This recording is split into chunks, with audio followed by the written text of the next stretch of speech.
어떻게 하면 새로운 수요를 창출할 수 있을까? 여러분들이 살아가는 삶의 모든 순간에서 도움을 받을 수 있습니다. 보상을 짧고 굵게 즐기고 노력의 시간은 길고 꾸준하게 보내야 한다는 논리가 이 점을 항상 잘 인지하고 있어야 합니다.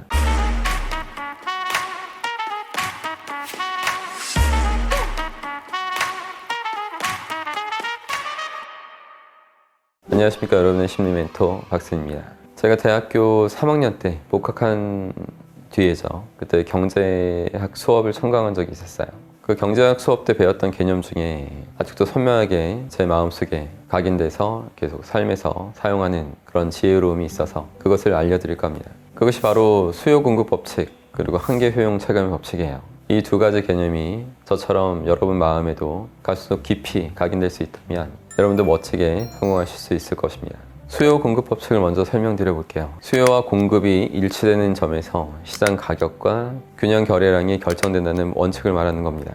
만약 수요가 공급보다 더 많이 초과하게 되면 수요자들 사이에서 경쟁이 생기면서 가격이 상승하게 되죠. 근데 가격이 올라가게 되면 다시 수요량이 감소하겠죠.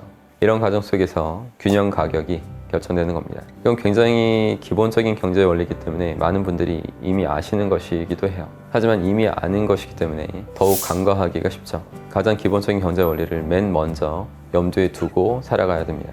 이미 공급이 넘쳐나는 시장에 진입해서 돈을 벌 생각을 하는 사람들은 그렇기 때문에 가격을 낮춰서 들어가게 돼요. 자신의 능력치에 따른 몸값을 이미 낮춘 상태로 시작하는 거죠. 저도 이 점을 떠올리면서 젊었을 때 공급이 부족한 시장이 어디에 있을지를 고민했습니다. 학원업계는 워낙 경쟁이 치열하고 고액 연봉을 받는 강사들도 무한 경쟁 속에서 살아가고 있는 곳입니다. 저는 수험생에게 교과 지식을 알려주는 것보다 심리적인 안정을 돕고 동기유발을 시킬 수 있는 프로그램이 거의 없다는 점을 착안해서 심리 수업을 만들어냈습니다. 이런 제 예상은 적중을 했고 2004년도에 학원계에 없었던 심리 수업을 처음으로 만들어서 첫 해부터 바로 억대 소득을 달성할 수 있었던 것입니다. 이렇게 가장 기본적이면서도 중요한 법칙 중에 하나가 수요 공급 법칙이에요. 자신이 갖고 있는 능력을 세상에 잘 팔기 위해서는 이 점을 항상 잘 인지하고 있어야 합니다. 하지만 이 부분을 건너뛰고 단순히 하고 싶은 일에만 무턱대고 뛰어들게 된다면 이미 포화 상태의 시장 안에서 경쟁하느라 에너지를 다 뺏겨버리고 말겠죠. 어떻게 하면 새로운 수요를 창출할 수 있을까? 혹은 어떻게 하면 다른 공급자보다 차별화된 서비스를 제공할 수 있을까? 이런 고민을 시작하셔야 됩니다. 이 고민 속에서 차별화된 공급자로 거듭날 수 있게 되는 겁니다. 풍요롭고 행복한 인생을 위해서 굉장히 중요한 포인트라고 할 수 있죠. 그럼 이제 한계 효용 체감의 법칙에 대해서도 말해볼게요. 이 개념은 미시경제학과 심리학에서 다루는 내용이기 때문에 수요 공급 법칙보다 다소 어렵게 느껴질 수 있습니다. 어떤 재화의 소비자가 재화 1단위당 얻게 되는 효용의 증가분이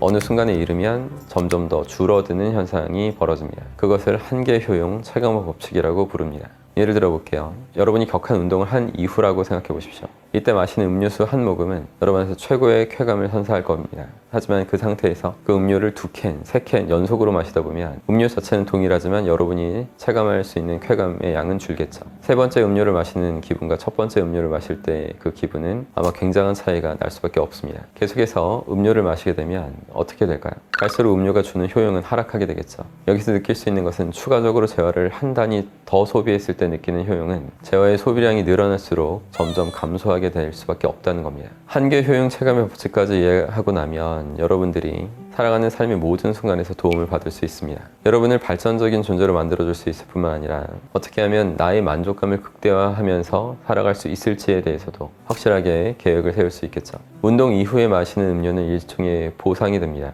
하지만 그 보상이 주는 쾌감을 높은 수준으로 유지할 수 있어야 여러분이 노력을 게을리하지 않게 되겠죠. 따라서 운동을 계속해서 꾸준히 할 수 있으려면 보상을 짧고 굵게 즐기고 노력의 시간은 길고 꾸준하게 보내야 한다는 논리가 세워질 것입니다. 적게 운동하고 길게 휴식을 가져버리면 운동의 의미나 휴식의 의미가 금세 사라지게 되겠죠. 어떠한 상황이 있더라도 자기 스스로 느낄 수 있는 효용의 크기를 최대한으로 유지할 수 있는 방식을 만들고 그것을 유지하는 데 집중하셔야 한다는 것을 아시겠죠. 친구를 만나서 술을 마시거나 노는 행위도 마찬가지일 겁니다. 물론 공부하고 일하는 것보다 훨씬 즐거울 수 있는 행위겠죠. 하지만 이것이 최대치의 효용을 낼 수 있도록 하기 위해서는 적절하게 즐길 수 있는 절제력이 반드시 필요합니다. 절제라고 표현했지만 사실은 더 크게 느끼기 위한 전략이라고 보셔야 된다는 말씀입니다. 한계 효용 체감의 법칙을 매 순간 견지하고 살아가다 보면 순간의 쾌락이나 즐거움이 영원하지 않다는 진리를 또 습득하게 됩니다. 세상은 느끼는 자의 것이라는 점을 잊지 마십시오.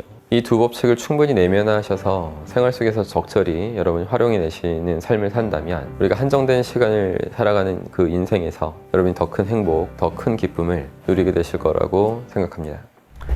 여러분, 한 가지 말씀드리고 싶은 것이 있어요. 박스님 마인드 코칭 네이버 카페에 가입해 주십시오. 저도 가끔씩 거기에 좋은 글을 올리고 또 많은 수강생과 여러분들이 자신의 발전하는 모습들을 계속 올려주고 계십니다. 그럼 그걸 보시면 아주 큰 긍정적인 자극을 얻으실 거고 하시는 일을 더 멋있게 해내실 수 있는데 크나큰 도움을 드릴 것입니다. 그럼 항상 힘내십시오. 고맙습니다.